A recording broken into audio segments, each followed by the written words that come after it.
Ticket rate పెంచాలంటే 20% సినీ కార్మికులకు ఇవ్వాలి అని చెప్పి రేవంత్ రెడ్డి గారు కండిషన్ పెడుతున్నారు.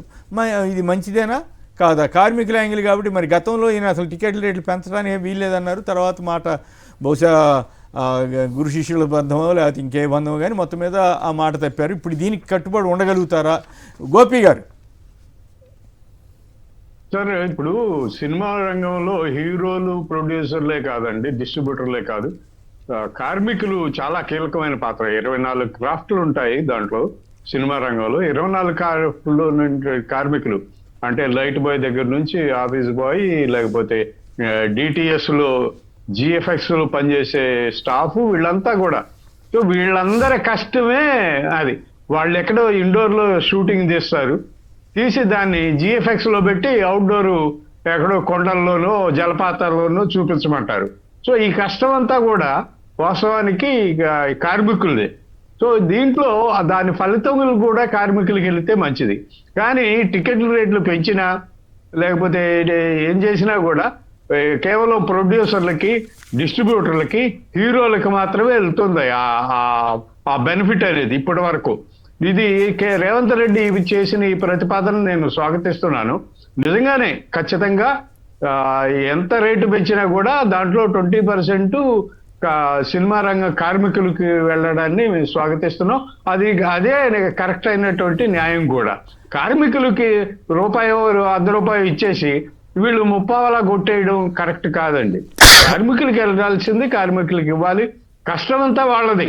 నేను ఇందాక చెప్పినట్టు వాళ్ళు ఎక్కడో ఇండోర్ లో తీస్తారండి ఒక షూటింగ్, దాన్ని జిఎఫ్ఎక్స్ లో పెట్టి తీసుకెళ్లి జలపాతం దగ్గర ఫారెస్ట్ లోనూ చూపించాలండి. ఆ కష్టం అంతా ఎవరిది? సో ఆ కష్టానికి తగిన ఫలితం వాళ్ళకి ఇవ్వాలనేది నా అభిప్రాయం. దీన్ని స్వాగతిస్తున్నాను. అయితే మరి అట్లా కాదు, గతంలో జగన్ గారు 30% సినిమా షూటింగ్లు ఇక్కడ తీసుకోండి, మీరు రేట్లు పెంచుకోండి అని చెప్తే దాని మీద వాళ్ళు సినిమా ప్రముఖులు విమర్శలు చేశారు కదా. ఇప్పుడు రేవంత్ రెడ్డి గారి జోలికి వెళ్ళే ధైర్యం చేయరా? రేవంత్ రెడ్డి జోలికి వెళ్ళండి. కానీ జగన్ ఆశించింది కరెక్ట్ అండి. రాష్ట్రంలో షూటింగ్లు జరగాలి, ఈ రాష్ట్రంలో సినిమా షూటింగ్లు జరగాలి. మనకు అనేకమైనటువంటి అద్భుతమైనటువంటి లొకేషన్స్ ఉన్నాయి. గోదావరి జిల్లాలో కానీ, విశాఖపట్నంలో కానీ, ఈవెన్ కృష్ణా గుంటూరు జిల్లాలో కూడా జగ్గైపేట, బాపట్ల, నందిగామ అటువైపు వెళ్తే అద్భుతమైన లొకేషన్లు ఉన్నాయి, తీసుకోవచ్చు. కానీ వాళ్ళు హైదరాబాద్ దాటి రారండి. Ramanaidu studio, Annapurna studio, Ramoji film city, అక్కడే షూటింగ్లు చేస్తారు. గ్రాఫిక్స్ లో మాత్రం ఇవన్నీ కలుపుతూ ఉంటారు. అది కరెక్ట్ కాదు. కానీ అయితే రేవంత్ రెడ్డి తీసుకునే నిర్ణయాల మీద మాత్రం దాన్ని స్వాగతించాల్సిందే. అయితే వీళ్ళు ఎవరు కూడా అప్పుడు జగన్ మీద మాట్లాడినటువంటి పెద్ద పెద్ద నాయకులందరూ కూడా ఇప్పుడు ఎవరు రేవంత్ రెడ్డిని పల్లెత్తి పవన్ కళ్యాణ్ గారు అడగాలి కదా, నీకేం సంబంధం రేవంత్ అని అడగాలి కదా. అలా అడగలేరండి, అలా అడగరు, అంత సాహసం చేయరు. జగన్మోహన్ రెడ్డిని అంటే ఏదైనా అనేస్తారు. జగన్మోహన్ రెడ్డిని అనడానికి వాళ్ళకు ఒక మీడియా ఉంది, వాళ్ళకు ఒక పార్టీ ఉంది కాబట్టి అనేస్తారు. కానీ రేవంత్ రెడ్డిని అనడానికి ఎట్లా కుదురుద్ది? అంత సాహసం అయితే వీళ్ళు చేయరు. వ్యవహారాలను ఇక్కడే హైదరాబాద్ లో జరుగుతాయి కాబట్టి వాళ్ళ అన్ని అక్కడే ఉండాలి. రేపొద్దు నుంచి వాళ్ళంతా అక్కడే ఉండాలి, ఉప్పు అక్కడే కొనుక్కోవాలి. మీరేమంటారు వెంకటరెడ్డి గారు? సార్ మంచిదే, ఎందుకంటే ఇప్పుడు 24 క్రాఫ్ట్స్ పనిచేసేటటువంటి కార్మికులు ఈ రోజుకి అట్లానే కార్మికులుగానే ఉంటున్నారు. కనీసం వాళ్ళకి ఇల్లు లేవు. వాళ్ళకి సంబంధించి నెలలో ఏదో 10 రోజులు షూటింగ్ ఉంటే రోజుకి 500 ఎంతో వస్తే దాంతోనే వాళ్ళ జీవనోపాధి, వాళ్ళ కుటుంబాన్ని కూడా దాంతో నడుపుకోవాల్సినటువంటి పరిస్థితిలో టికెట్ రేట్లు పెంచితే ఆ లాభం ఎవరికి వస్తుంది? ప్రొడ్యూసర్ అండ్ హీరోకి వస్తుంది. సో వాళ్ళిద్దరే లాభపడుతున్నారు కదా. సో దాంట్లో 20% వాటా ఇవ్వాలంటే దాన్ని ఎవరు అబ్జెక్ట్ చెప్పరు. కానీ మరి ఇదే పవన్ కళ్యాణ్ గారో లేదంటే ఇదే ఇండస్ట్రీయో అప్పుడు జగన్మోహన్ రెడ్డి గారు ఇండస్ట్రీ బాగు కోసం చిన్న సినిమాలు బాగుండాలి, చిన్న సినిమాలు బతికితేనే 24 క్రాఫ్ట్స్ బతికే చిన్న సినిమాల మీదే సో అని చెప్పి ఆయన కొన్ని నిర్ణయాలు తీసుకుంటే వ్యతిరేకించి సినిమా టికెట్ రేట్లు పెంచేటప్పుడు కూడా సినిమా టికెట్ రేట్లు పెంచితే 100 కోట్ల పైన రెమ్యునరేషన్ కాకుండా మిగిలిన హీరో హీరోయిన్ రెమ్యునరేషన్ కాకుండా 100 కోట్ల బడ్జెట్ ఉందానికి పెంచుకోవడానికి ఇస్తే మా సినిమాలు రేట్లు పెంచుకోవాలంటే నువ్వెవరు అసలు, నిన్నెంత కడుగుతాం, సన్నాసి మంత్రులు ఆయన మాటలు పవన్ కళ్యాణ్ గారు. మరి ఈరోజు మరి ముఖ్యమంత్రి రేవంత్ రెడ్డి గారు నా మాట అనేటటువంటి ధైర్యం నువ్వు చేయగలుగుతావా? సో ఎందుకంటే ఆ రోజు మంత్రుల్ని ఉద్దేశించి, పేరు నాని గారిని వీళ్ళందరిని ఉద్దేశించి సన్నాసి మంత్రులు, మా సినిమా టికెట్లకి ప్రభుత్వానికి ఏం సంబంధం అన్నావు కదా.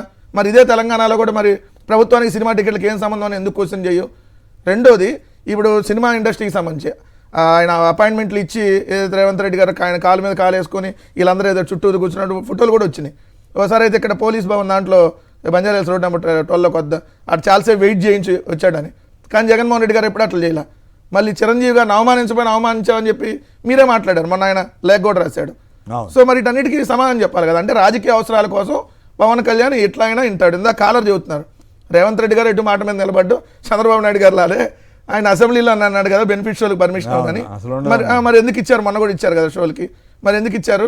అప్పుడు హామీ ఇచ్చింది బెనిఫిషియల్ వర్కేనా టికెట్ రేట్ల గురించి? బెనిఫిట్ షోలు బెనిఫిట్ షోలు కూడా వేస్తున్నారు. అదే ఇప్పుడు టికెట్ రేట్లకు సంబంధించిన దాంట్లో టికెట్ రేట్లు ఆ బడ్జెట్కి అనుగుణంగా పెంచుకునేటప్పుడు ఆ వెసులుబాటు ఇస్తున్నప్పుడు దానికి వచ్చేటటువంటి డబ్బులు కార్మికులు ఖర్చు పెట్టాలంట్లో తప్పులేదు. కానీ ఇది ఎంతవరకు క్షేత్రస్థాయిలో వెళ్ళిద్ది అనేది, ఎందుకంటే ప్రకటనలకి అన్ని పరిమితం అవుతాయి. దీనికి ఒక ఫండ్ పెడతారు సార్. ఇప్పటికీ మీకు ఫిలిం నగర్లో ఎలక్షన్ టైంలో ఎట్లా పెట్టారు అక్కడ సభ పెట్టడం ఆసక్తికరంగా ఉంది. అంటే పర్మిషన్ తీసుకుని పెట్టుంటారా? సినిమా కార్మికులంతా కరెక్ట్గా ఇదే సన్మానం చేయటం, కోమటిరెడ్డి గారికి చెప్పకుండా జరిగిందని ఆయన గుస్సాగా ఉన్నాడని నమస్తే తెలంగాణ రాసింది. మరి ఎంతవరకు కానీ ఇది ఒక ఇంట్రెస్టింగ్ డెవలప్మెంట్. అయితే నిజంగా క్షేత్రస్థాయిలో జరిగితే బాగానే ఉంటుంది సార్, ఎందుకంటే కానీ ఇవన్నీ జరిగేటటువంటి అవకాశాలు తక్కువ ఉంటాయి. అంటే ఎట్లా ఏ కార్మికులు రిజిస్టర్ మెయింటైన్ చేయాలి ఫస్ట్ కదా?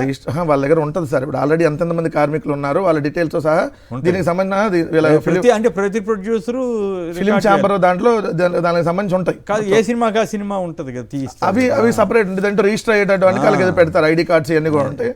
సో వాళ్ళకి ఖచ్చితంగా సహాయం చేయాలి, కాదంటలేదు.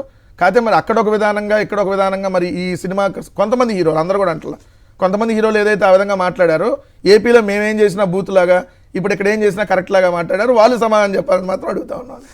రైట్.